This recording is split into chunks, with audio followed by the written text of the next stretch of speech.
Are you intimidated by curved quilts? Well, I made this one and I loved it. Let me help you overcome your fears and show you how to make this easy, fun, one-block curved quilt. Hi, it's Hannah with Fabric Café, and welcome to What Quilting Taught Me. This is a series where I show you a quilt that I have made and tell you about how I changed things up, any mistakes that I made along the way, and how I fixed them. Today, we're talking about curves. And I know a lot of people are really intimidated by curved piecing. And to be honest, I was too at first. But once I started making my quilts and got in the rhythm, I actually found I really enjoyed making curved blocks. In fact, I'm even planning on making a king-sized curved quilt. That's how much I enjoyed making them. So today I'm gonna walk you through my process on how I did them, how I simplified it for me, and maybe I can help calm your fears about working on a curved block. So let's check out our quilt. This is our double Dutch pattern from the Curve Appeal with 3-Yard Quilts book. And I actually made this one as part of a challenge with some of the other quilters here at Fabric Café. We each made our own double Dutch pattern, but with our own flair and our own colors. And I'm so glad we picked this one because it was a lot of fun. Now, something I really like about this quilt is actually a one block. So you see our block right here, and you're only needing to make 2 different curve templates. So that cuts down on the amount of time you have to make templates, have to cut out pieces. So it speeds that up a little bit.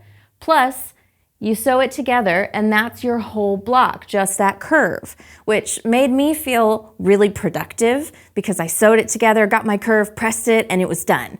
So I felt like I was getting it done really, really fast. Then you just sew them in rows like this, and it creates this nice diagonal movement because you're turning your curve, so it has this nice alternating look down your quilt with your focus and your number 3. And it's really forgiving too. You don't have to match up the curves super well because you can see they don't line up. So if your curves are not totally perfect, it's okay. There's a lot of room for a little wiggle room, a lot of forgiveness. So I loved how quickly it went together. I enjoyed it so much. You can see I have more than 3 fabrics on mine because I chose to use 2 different fabrics for my focus. So I kept my number 3 the same, but I alternated my diagonal rows with a blue in one and a pink in another for my focus fabric. I also added an additional fabric for my border. This pattern is from our Curve Appeal with 3-Yard Quilts book. And this book was a collaboration we did with Macc from MA Couture Crafting. She's another great quilting YouTuber out there, so check her out if you haven't. Before we dive into my fabrics, let's take a look at what a traditional 3-yard quilt would look like in this with just 3 yards. So we pulled together something that has still kind of the kind of pop art feel of mine. We have, for our number 1 fabric, we have this really fun dot. It's not a structured dot, which I think is really fun. There's a lot of different textures and sizes in them. And it's all in these pinks and reds, and it's on a nice purple background. That's gonna go everywhere you see this blue here, as well as here on this pink and on our border. Then our number 2, we were able to keep with that nice big polka dot. So that will go everywhere you see this white right here. And then for our number 3, we went with a nice soft black texture. So it would really have a lot of contrast and keep this really nice diagonal movement. So that's gonna go everywhere you see the black. And I love how much color contrast there is between that focus fabric and your number 3. And I like having that big polka dot in the background because it's a little bit different than normal. You know, we normally go a little softer on our number 2s, but this one really packs a punch. So I think it looks really fun, really gives a good pop to your quilts, and it will look great in any 3 yards that you pick out too. So let's look at it next to my quilt and you can see what I did differently. I have 2 different fabrics for my focus fabric as it's going up the quilt on that diagonal. I wanted to have lots of different colors to look at, but I love having that white and black polka dot in the background again. It looks great no matter what you put it in. You can change it up, you can stick with 3 yards, and it'll look awesome no matter what you do. This kit is available at fabriccafe.com. Whenever I start a new quilting project, I typically start with the fabric first, and then I pick a pattern based on what I think it'll look best in. But in this situation, it was exactly reversed. I knew I was gonna make the double Dutch pattern, so I had to figure out what was gonna go into that. What actually spurred me onto this feel was these polka dots. I saw these and I thought, that would be a really interesting background to this quilt. It would be a little bit different than things I've done in the past, which I thought would be fun. And then that started making me think, ooh, this is kind of retro, has kind of like a 50s flair. So I decided I wanted to incorporate some other colors that were very 50s to me. So when I think of 50s, I think of like pink and turquoise. I found this pink, which I loved. So it has a lot of texture in it, and it also has some little touches of blue. So I liked that it had a lot of texture, but it was not a specific print, so it wasn't going to fight with my polka dot for my background. Since it had these little touches of blue, I thought, okay, well maybe instead of going super turquoise, I'll just do a light blue, which kind of is in the family, but a little bit different.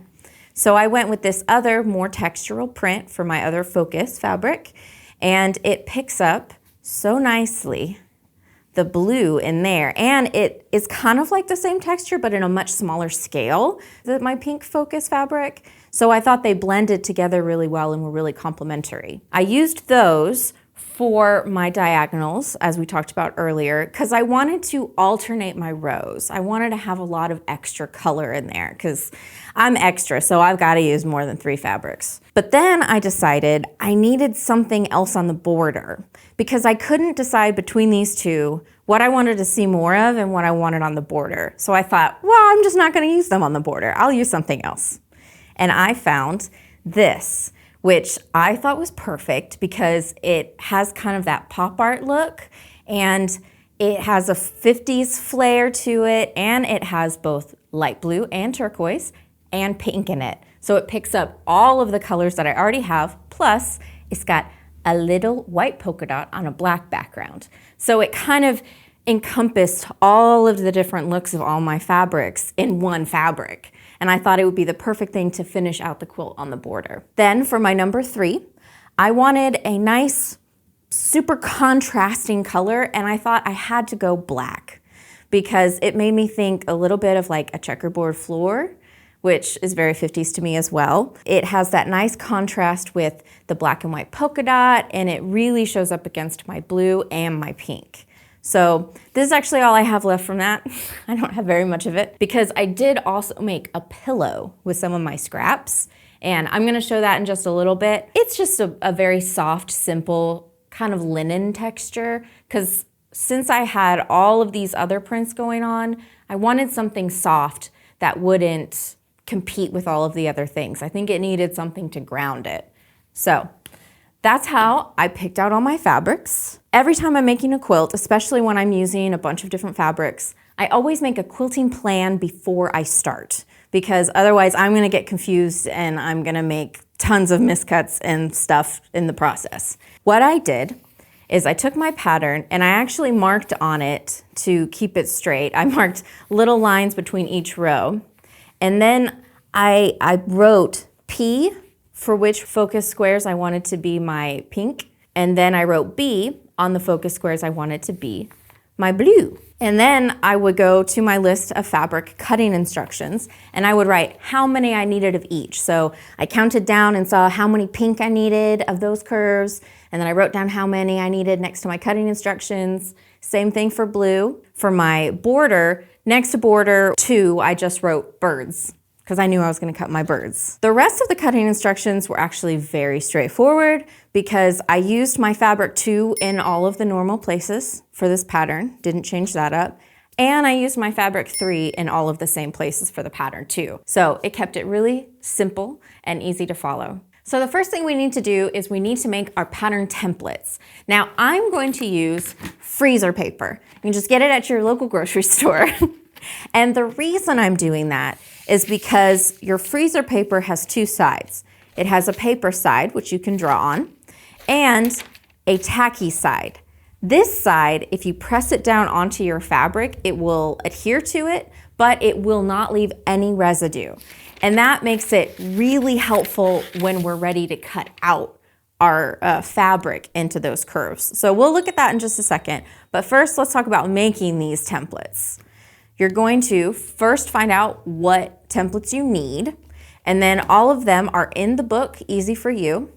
And you can just take your freezer paper and you can lay it straight on top. I need A and B. So I could just lay this straight on top and trace it out. I can see through it when it's pressed down, but I didn't really want to trace all of them out of the book. So I made my own paper templates, which I'm a little bit extra, but it worked better for me. So what I did is first I took a piece of tracing paper and I just took off a little page. And you can see just how much more translucent it is than the freezer paper. It just makes it a little bit easier. So then I came in and I just traced my first pattern that I needed, pattern B. I got a little bit wonky, but that's okay. I can make it work when I cut it. And I do want to mention there are two lines in the pattern. There's a dotted line and there's a solid line. The dotted line represents your seam line when you stitch it. You want to draw on the solid line. But I also recommend after you cut these out to go ahead and double check that they're the right size. There's a measurement in the book for what size it needs to be. Just double check that it lines up. So then I would just cut this out, regular paper, scissors. Oh, but first, super important, I need to write B. That way I know what template it is. That's very important. Okay, now we're just gonna cut this out.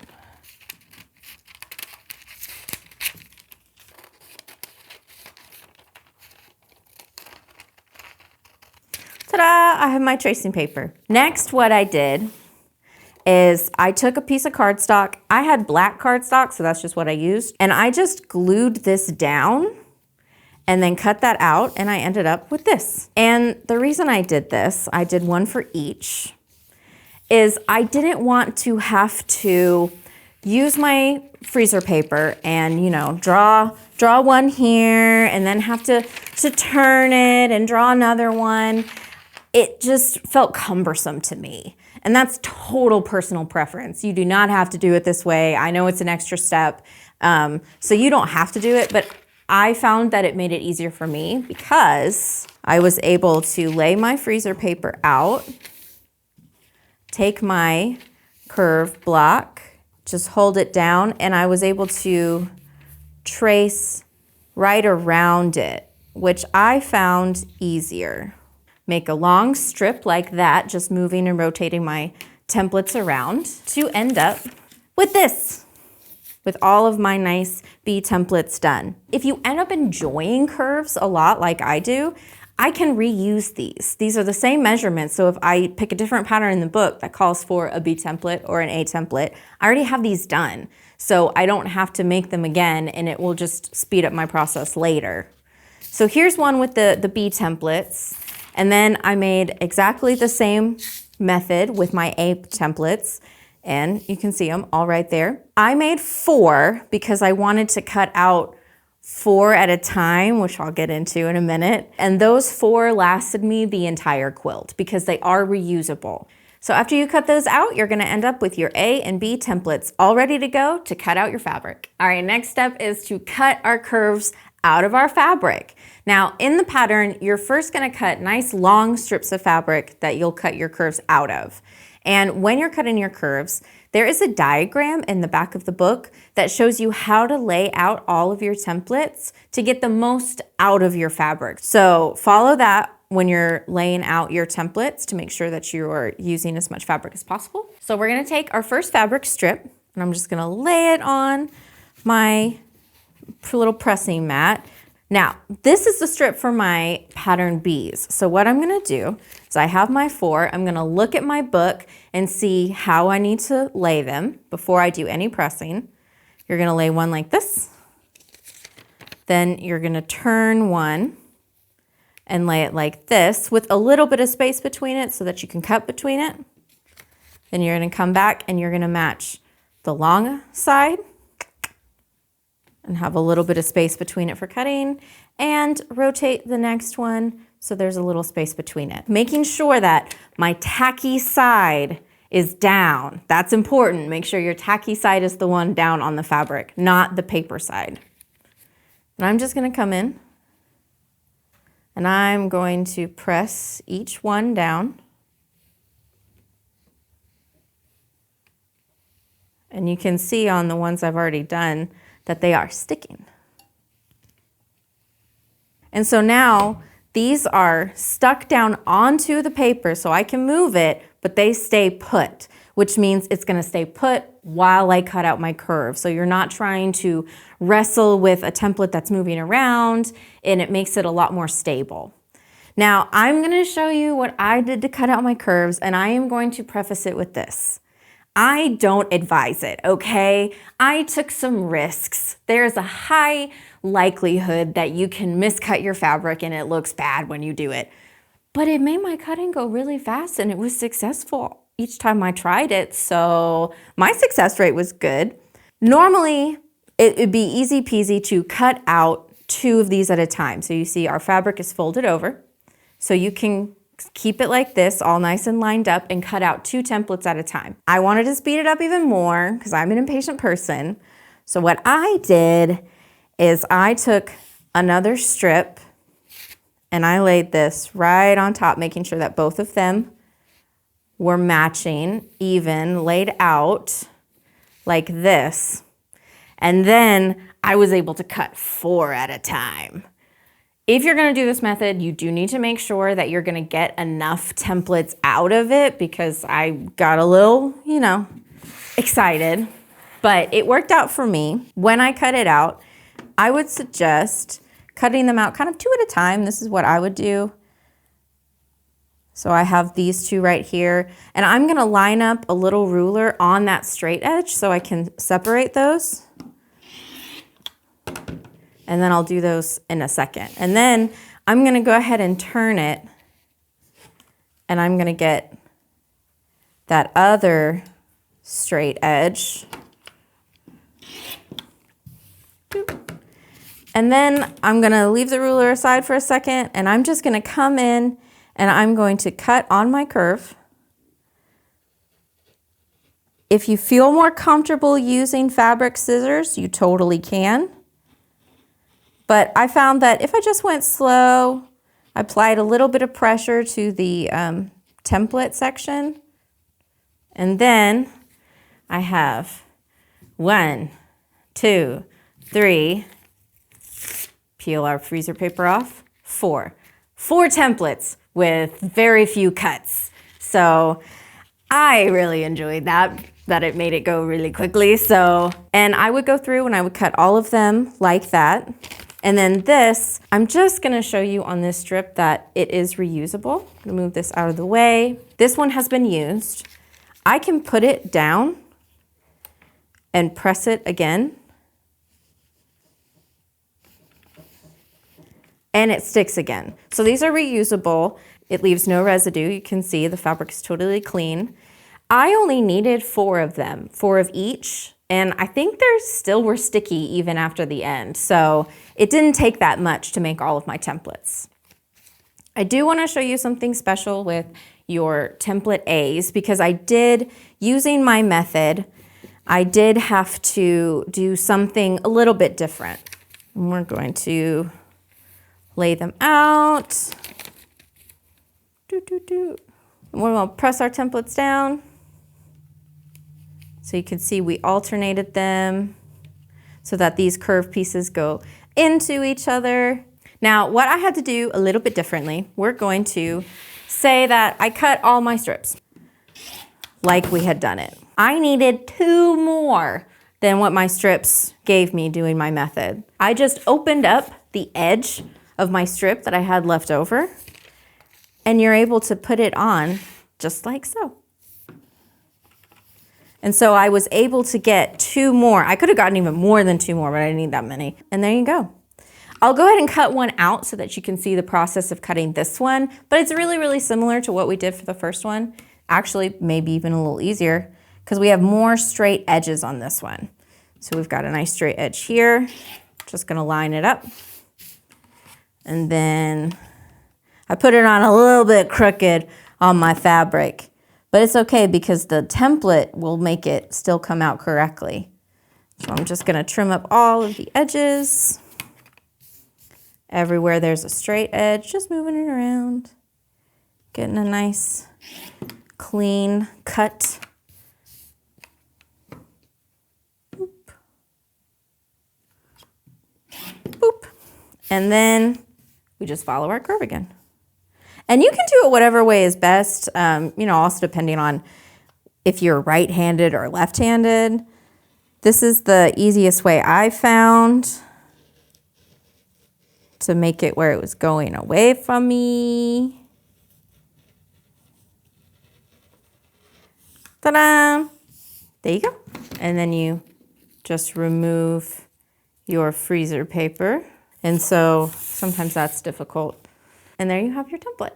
It's really a lot of fun. It goes together really quickly. And I wouldn't worry too much about if your curves are not exactly perfect when you cut them. If there's a tiny little difference, it's gonna be okay. All right, it's gonna work out. I didn't worry that much about mine. Some of them were probably not perfectly the right size, and it's okay, they all ended up okay. Before we begin to sew our curves, we need to pin the pieces together. That's very important. So let me show you how I do that. First, we've got both of our templates right here, both cut out of our fabric. And you're going to fold right sides together like this with your points meeting. We move that out of the way so you can see it a little better. See, it's like a little ice cream cone. And you're gonna just finger press it a little bit. So I'm gonna rub my nail down the side, my non-existent fingernails. And you can see I have this nice little crease. I'm gonna do the exact same thing on this one, matching these ends together like that with that little point. And we're gonna do the same thing on the edge so that when you open it up, you again have a crease down the middle. I'm gonna take my bigger template and I'm gonna flip it over on top and I'm gonna line up where those creases are together. Gonna line those up. And then I'm just gonna put a pin right through the middle of it. And then I'm gonna take the sides and I'm gonna pin those. So I'm just going to take my flat edge and I'm gonna turn it around, see, like that, so that these two sides, the little flat edges, are gonna match. Don't worry about the bubbles right here. It's gonna feel a little bit weird, but it's gonna be fine. Then you're gonna do the exact same thing on the other side. Gonna take those flat edges, gonna pin it together. One more pin right there. And if you have to kind of, like, I'm kind of adjusting as I go, because I always have a harder time pinning this side. And I just kind of pull the fabric as I go to make sure it's straight. And I'm gonna do that for the rest of them. What I usually did is I would pin 5 or so together, and then I would sew 5 of them, press them, and so it kind of broke up my pinning, broke up my sewing and my pressing. I just used 3 pins for each one, and it made it really easy, and I didn't have any issues with my curves coming together. All right, so I have my machine on the table. This is Helga. She is my Viking, and I love my machine. So I want to show you a couple different things that I suggest if it's your first time doing curves. I recommend working with your needle in the down position. My option to change that is right here. So you can see I've got a little needle with some arrows, and this means it's in the up position. If I press it, my light changes, and that means it's in the down position, which means it's gonna always land back in the fabric and not stay up, which is really helpful when you're doing curves. Another thing is you might adjust your speed. I have 2 speed buttons right here. We have a plus to increase your speed, and I have a minus to decrease it. So if you're wanting to go a little bit slower, make sure you get it good. I would suggest going down 1 or 2 notches for speed. I usually, even though I've done a bunch of curves, go down 1 notch just to make sure that I'm going smoothly. Okay, now that we're all set up and we have all of our settings on our machine right, what we're gonna do is we're going to sew our curves. All right, so first I'm gonna line up these edges, make sure they're nice and good. I'm gonna be using this 1/4 inch red line on my machine as a guide. Every machine is gonna be different, so you just need to find what works for you to get your best 1/4 inch. So we're gonna put that in and put my little foot down, and we're gonna go slow. We're gonna get our first stitch, gonna get to our pin, gonna take that out, and it's gonna go slow at first. That's okay. You'll get in the hang of it. And then I'm just making sure that it's lined up on that edge, that those are matching, and you're just gonna slowly work it through your machine, curving it. Oop. You can stop, adjust. Sometimes it's gonna look a little bubbly. I didn't have any problems with that for the most part. I had a few that had some tiny puckers in it, but it really didn't look bad, so I didn't worry about it. I'll show you those a little bit. And then we're gonna take out our pin and make sure that it's nice and lined up and keep going. Don't be afraid to adjust as you go. I'm just curving it along, my 1/4 inch right there. Oops, I got a little off, but that's okay. It's gonna turn out fine. And then before I do this last bit, I'm gonna make sure that it's flat together. Take out our last pin. And if you don't want to have your fingers as close to the machine as I just did, you can always use a seam ripper or a stiletto or something to help hold your fabric down for that last little bit. Now that all our blocks are done, what we're gonna do is we're going to press our seams. I just press my seams open. I press all my seams open, but I do think it's very helpful on a curve because it makes it nice and flat, distributes the weight evenly. And I just went along my curve. I'm gonna hit it with some best press, go back over it. Whoops. And there it is, all nice and pressed, nice and flat. And now I'm going to flip it over and I'm just gonna give one nice press on the other side as well. And so you can see it came out nice and even, and it doesn't have any puckering or anything like that. So even though it felt bubbly as I was going through it, it turned out all right. So don't be afraid, it'll be okay. So your quilt is all done, and now it's time to get it quilted, whether it's by yourself or sending it to a long arm. I chose to send mine to a long arm, and I used Lucinda Cox of Yellow Rose Quilt and Stitch Studio. A link is in the description to her business. We use Lucinda for a lot of our quilts here. I want to talk through the designs she sent me. She sent me 3, and she always puts a design on top of the quilt in an contrasting thread color so that you can really see what it would look like. First, she sent me one called Belly Bop.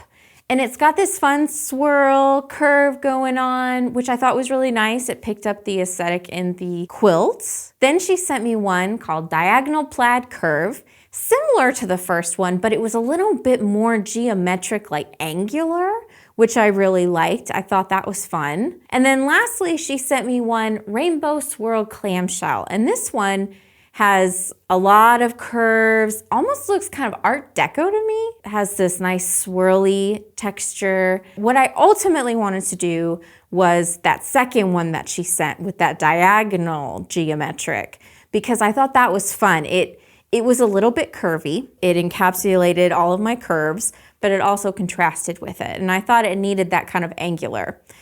Plus, it matched my backing almost exactly. Look at that. And I know that's why she pulled it as one of the options, that the design picked it up so well. So I had to go with that one because it just fits so perfectly. So this is what I did for my backing. I picked a nice geometric, picking up the blue from my quilt top on a nice white background, just keeping it nice and neutral. And for thread color on my quilting, we went with a white on the back so that it wouldn't be too aggressive against the backing fabric. But then on the front, we went with a very soft blue so that it would complement all of the different blue tones that we have in the quilt and also add some definition on the white and black sections. I do want to mention a couple places in the quilt. If you do have blocks that kind of like pucker up when you're doing your turns, your curves, it's gonna be okay. Here's one where that happened to me. You can see there's just a little bit, it kind of like, pulled up on itself. But once it was quilted and it's all put together and everything, I have it hanging on the wall normally in my office. I don't see that at all. So if you have some curves like that, don't worry about it. It's not noticeable. It'll be fine. Also, I made a pillow. So I just took a few pieces that I had left over, made a couple more curves, and then made them so that I had at least one diagonal. And I chose to do my curves all in my pink and my blue, put a black border on it with my fabric, and then did another border with my birds. And I did my polka dot for my backing. We have a really great handout on our free goodies that tells you what size pillow form to get for different pillow top sizes. I use that every single time I make a pillow. It's super, super helpful. So I definitely recommend checking that out. I want to take a minute to share a quilt that one of you guys made. So Cindy sent in this picture of the Voyage pattern, which is another pattern in our Curve Appeal book. And I love what she did with this. So Cindy used a Vegas strip set. So what the Vegas strip set is, it's 6.5-inch strips rather than 2.5-inch wide strips, like you would have for a jelly roll. And so she used all of those, scattering them out throughout her different curves right there. And I love how she used in those circles with the black, she had them in every single one. And I think that turned out so nice, that keeps it really balanced. And she made her border number 1 a little bit wider, which I think was really nice. And she pieced her border number 2, which I think looks so fun. I love that. Plus, it's Halloween fabrics, and I love Halloween quilts, so it checks all the boxes in my book. Thank you so much, Cindy, for sharing your quilt with us. I love it so much, and I hope you keep making curves and send in more pictures. If you would like to send in a picture of a quilt you've done, send your pictures to welisten@fabriccafe.com. Now, if you're interested in making the double Dutch pattern, don't forget about that kit we showed you earlier in the video. And this pattern comes from our book, Curve Appeal with 3-Yard Quilts. And if you would like to see some other curve patterns, be sure to check out the video that pops up. Happy quilting!